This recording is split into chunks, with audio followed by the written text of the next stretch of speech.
Okay guys, हम आते हैं सेकेंड चैप्टर पे जो है हमारी वर्ल्ड बुक का, which is alternative centres of power.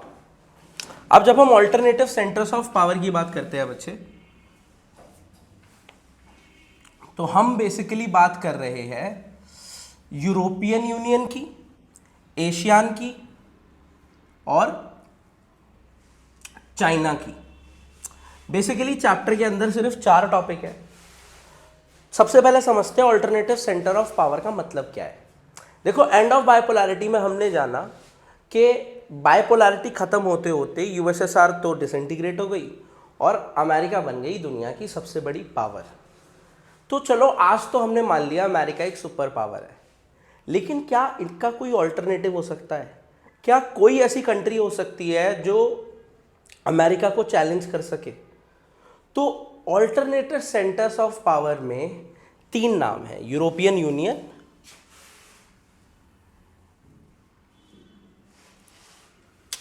ASEAN और चाइना। इसमें यूरोपियन यूनियन और एशियान 2 ग्रुप्स हैं और चाइना एक पर्टिकुलर कंट्री जो अमेरिका से आगे निकल सकती है फ्यूचर में, अभी नहीं। तो वो कैसे बनी, वो क्यों अमेरिका से आगे निकल सकती है, ऐसे क्या फ़ायदे वो दे रही है एक दूसरे को, इन सब के बारे में ऑल्टरनेटिव सेंटर्स ऑफ पावर में बताया गया है। तो समझते हैं गाइस, सबसे पहला टॉपिक है इसका यूरोपियन यूनियन। अब सबसे पहले ये समझो कि इमेजिन कर लो ये यूरोप है, ठीक है। अब यहाँ पर इसकी डायरेक्शन हो गई नॉर्थ, साउथ, वेस्ट, ईस्ट, ठीक है।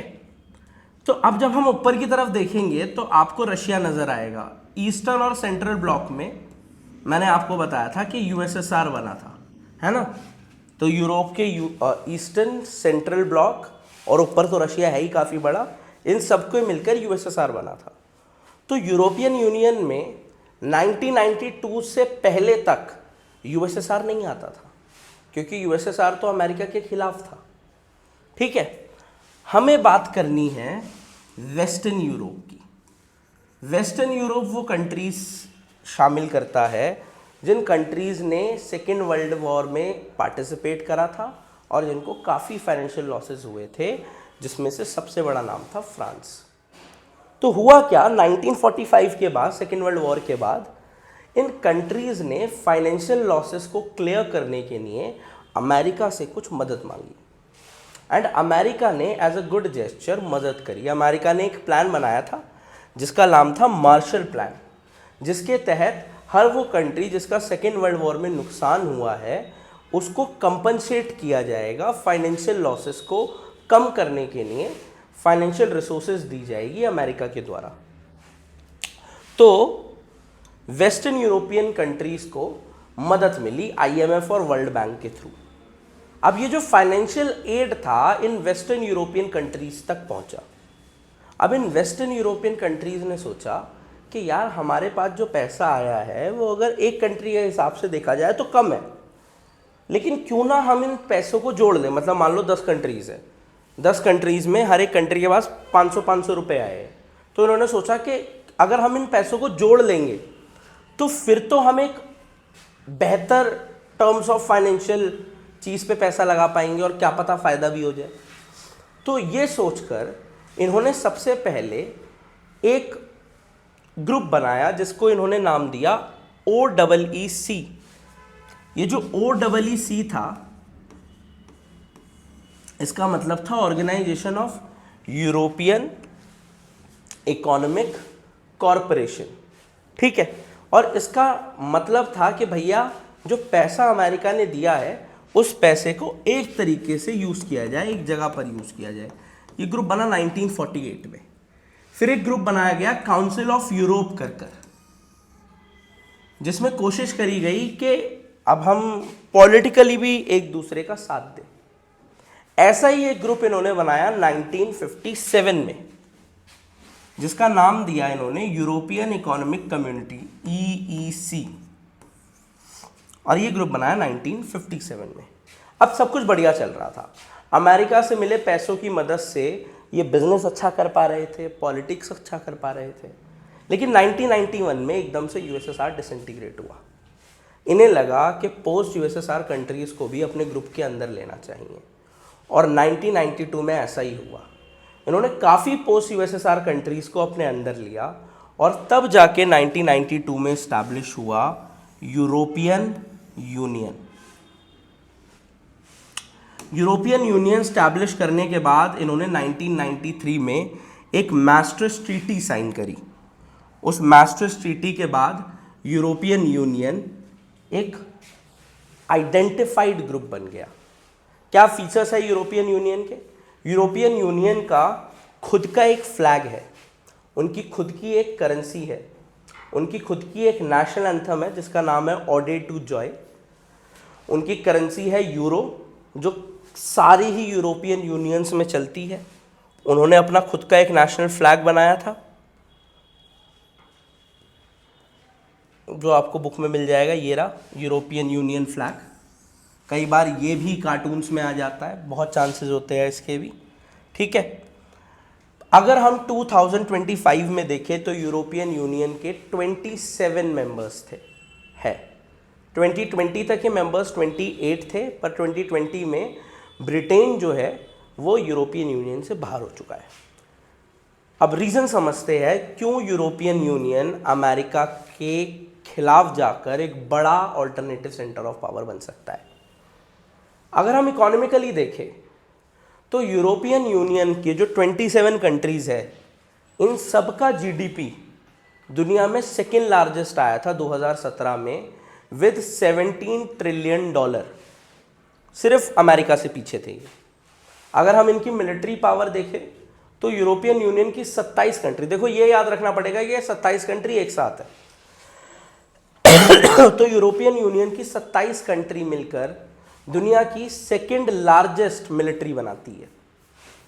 अगर हम पॉलिटिकल तरीके से देखें तो UNSC, United nation security council के जो 5 परमानेंट मेंबर है, उनमें से एक परमानेंट मेंबर फ्रांस है, जो कि इनके ग्रुप के अंदर का है। अगर हम देखें कि भैया न्यूक्लियर वेपन, तो यूरोपियन यूनियन में जो फ्रांस है अकेले, उसके पास 335 न्यूक्लियर आर्सेनल्स है। तो सोचो 27 कंट्री के पास मिलाकर कितने होंगे। तो ये सारे रीजंस है क्यों यूरोपियन यूनियन एक ऑल्टरनेटिव सेंटर ऑफ पावर बन सकता है। अब बात करते हैं यूरोपियन यूनियन के अलावा एक दूसरे ग्रुप की जो ऑल्टरनेटिव सेंटर ऑफ पावर बन सकता है, जो है एशियान। अब अगर हम एशियान की बात करें तो पहली बात तो ये कि एशियान एक यूरोपियन यूनियन जितना बड़ा ग्रुप नहीं है, बट हाँ एशियान भी तेजी से आगे बढ़ रहा है। एशियान की एस्टैब्लिशमेंट हुई थी 1967 में by 5 countries, Indonesia, Malaysia, Philippines, Singapore, Thailand. इनकी एस्टैब्लिशमेंट हुई थी by signing a Bangkok declaration, और इन्होंने कोशिश करी थी कि हम भी साथ मिलकर एक बहुत बढ़िया ग्रुप बनाएंगे। इनका एजेंडा था कि हम सोशल प्रोग्रेस और कल्चरल डेवलपमेंट पे फोकस करेंगे, रीजनल पीस प्रमोट करेंगे। कई सालों में कई कंट्रीज इनका पार्ट बनी, जैसे ब्रुनेई, दरुसलाम, वियतनाम, लाओपीडिया, म्यांमार। और आज अगर हम देखें एज ऑफ 2025 तो एशियान जो है वो 10 कंट्रीज के साथ एक ग्रुप बना हुआ है। ये जो भी चीज़ करते हैं पॉलिटिकली, इकोनॉमिकली टुगेदर जब करते हैं तो ये उसको नाम देते हैं एशियान वे। ये कहते हैं कि हमारा जो भी इंटरेक्शन होगा इन 10 कंट्रीज़ का, ये इनफॉर्मल होगा, यानी हम एक दूसरे की परेशानियां समझेंगे, हम कोऑपरेटिव रहेंगे, हम नॉन कन्फ्रंटेनिस्ट होंगे, हम आपस में कभी लड़ेंगे नहीं, ठीक है, और हम पीस प्रमोट करेंगे। 2003 में एशियान के 3 पिलर्स बनाए गए, जिनका नाम था ASEAN security community, ASEAN economic community और एशियान सोशो कल्चरल कम्युनिटी। ये तीनों पिलर्स वही काम करते हैं जो इनके नाम है। सिक्योरिटी कम्युनिटी सिक्योरिटी प्रमोट करता है, एशियन इकोनॉमिक कम्युनिटी इकोनॉमी को आगे बढ़ाने की सोचता है, और Asian socio cultural community culture को आगे बढ़ाता है। अगर आप ढंग से देखोगे तो एशियन की जो 10 कंट्री है ये पैसा कमा पा रही है अपने कल्चर को बेचकर। Philippines, Malaysia, Thailand, Indonesia, Singapore, इन सब में कल्चर जो है उनको सेलिब्रेट किया जाता है और इसी वजह से, टूरिज़्म की वजह से इनके देश अच्छा पैसा कमा पा रहा है। सिंगापुर की इकॉनमी वर्ल्ड की फास्टेस्ट ग्रोइंग इकॉनमी है, जो चाइना और अमेरिका दोनों को बीट कर रही है। ठीक है। इसके अलावा एशियान ने एक एशियान रीजनल फोरम भी बनाया था 1994 में, जिसका काम था कॉपरेशन समझना। एशियान जो है वो फ्री ट्रेड एरियाज बनाता है, जिसमें वो कई कंट्रीज से जो है इन्वेस्टमेंट लेता है। मज़े की बात यह है कि चाइना और इंडिया दोनों ने एशियन कंट्रीज के साथ FTA साइन करा हुआ है। तो एशियान भी जो है वो कहीं ना कहीं एक पावरफुल ग्रुप है जो ऑल्टरनेटिव सेंटर ऑफ पावर बन सकता है। हालांकि ये याद रहे कि ये यूरोपियन यूनियन जितना बड़ा ग्रुप नहीं है। अब बात करते हैं third alternative centre of power की, जो है चाइना। बहुत आसान है, थोड़ा सा समझते हैं। देखो, चाइना जो है वो 1949 में आज़ाद हुआ था बाय द एक्सटर्नल फोर्सेस, और 1949 में जब वो आज़ाद हुआ था तो वहाँ पर कम्युनिस्ट पार्टी की गवर्नमेंट बनी थी, जो एक वन पार्टी गवर्नमेंट थी और जो आज भी चलती आ रही है। धीरे धीरे चाइना ग्रो होने लगा। चाइना ने पहले कुछ सालों तक ग्लोबलाइजेशन नहीं करी, वो अपनी डोमेस्टिक इंडस्ट्रीज़ को आगे बढ़ाने लगी और वो मार्केट के सब्स्टिट्यूट गुड्स बनाती थी। मान लो जैसे अमेरिका में कोई प्रोडक्ट बना है तो वैसा ही प्रोडक्ट वो चाइना में बनाती थी, चाइना के लोगों के लिए। इससे नेशनलिज्म प्रमोट हुआ, इससे लोकल बिजनेस प्रमोट हुआ, तरक्की भी हुई, लेकिन थोड़े कम पेस से। बेसिकली किसी भी देश की जो तरक्की होती है, एक्सपेक्ट होता है कि हर साल वो कम से कम 10 से 12% हो। चाइना की तरक्की हो रही थी, लेकिन वो 5 से 6% हो रही थी, जबकि चाइना की पॉपुलेशन तेज़ी से आगे बढ़ रही थी। तो कहीं ना कहीं चाइना को लगा कि यार हमें तरीक़ों को थोड़ा सा बदलने की कोशिश करनी चाहिए, और इस तरीके को बदलने की सबसे पहली कोशिश की गई जब वहाँ पर एक नया प्रीमियर आया, प्रीमियर यानी लीडर ऑफ द कंट्री, जिसका नाम था झो एनलाई। तो जो झो एनलाई था 1972 में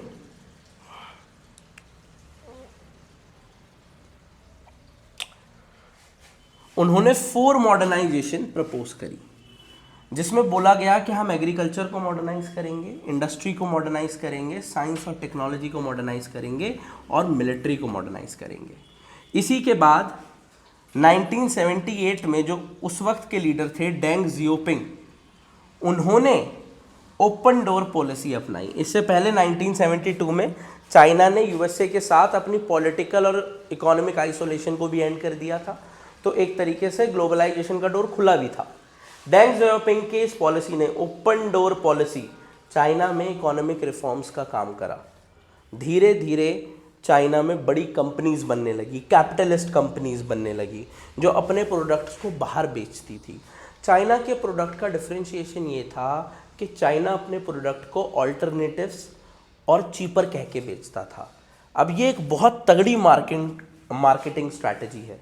आपने देखा होगा पहले के टाइम पे इंडिया में जो चाइनीज़ टॉयज़ आते थे वो बड़े चीप होते थे इंडियन टॉयज़ से, है ना। लेकिन फ़ायदा ये था कि इन्होंने ऐसी मार्केट्स को टारगेट करा जहाँ के लोगों का मकसद महंगा टॉय ख़रीदना नहीं है, महंगी चीज़ ख़रीदना नहीं है, ऐसी चीज़ ख़रीदना है जो कुछ टाइम तक चल जाए, जिसकी वजह से चाइनीज़ टॉयज़ की मार्केट बूम हो गई। चाइना का काफ़ी व्यापार फैला और ऐसा कहा जाता है चाइना की इकॉनमी ड्रैगन इकॉनमी की तरह बूस्ट होने लगी। एक टाइम पे 1980s के टाइम पे चाइना में जो पॉवर्टी थी वो 75% थी, लेकिन अगर हम 2024 के आंकड़ों की बात करें तो चाइना की पॉवर्टी का रेट 1% से भी कम हो चुका है। यानी एक टाइम पे एक कंट्री जहाँ पर गरीबी बहुत ज़्यादा थी वो अपनी गरीबी को बहुत कम कर चुकी है, ना के बराबर कर चुकी है। इसका रीज़न ये है कि चाइना ने अपने नेशनलिज्म पे ध्यान दिया है, चाइना ने अपने बिजनेस टैक्टिक्स पे ध्यान दिया है और अपनी इंडस्ट्रीज़ पे ध्यान दिया है। और ऐसा कहा जाता है कि 2040 तक चाइना की इकॉनमी वर्थ के मामले में अमेरिका को पीछे छोड़ सकती है। अब ये होगा या नहीं, we have to see for that. Chapter खत्म होने की कगार पे है, लेकिन कहीं ना कहीं इंडिया और चाइना के रिलेशनशिप्स आ जाते हैं। इंडिया और चाइना के रिलेशनशिप्स ज़्यादा बुरे नहीं हैं। हम लगभग एक साथ आज़ाद हुए थे, हम 47 में, 49 में। एक टाइम ऐसा भी था जब इंडिया और चाइना के लीडर्स आपस में काफ़ी मिलते जुलते थे, जिसकी वजह से एक कोट भी बड़ा फेमस हुआ था, हिंदी चीनी भाई भाई।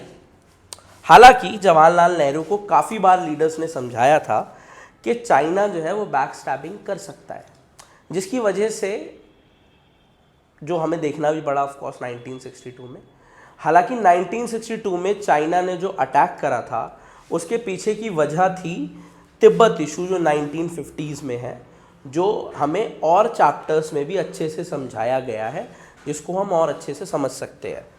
इस चैप्टर में फोकस किया गया है रिलेशनशिप में, तो सिर्फ 1950s का तिब्बत का इशू एक बार जिक्र में डाला गया है कि भाई तिब्बत इशू भी एक चीज़ हुई थी। 1962 की लड़ाई डाली गई है, जिसमें अरुणाचल प्रदेश और अक्साई चिन जैसे रीजन्स में चाइना ने क्लेम करा था।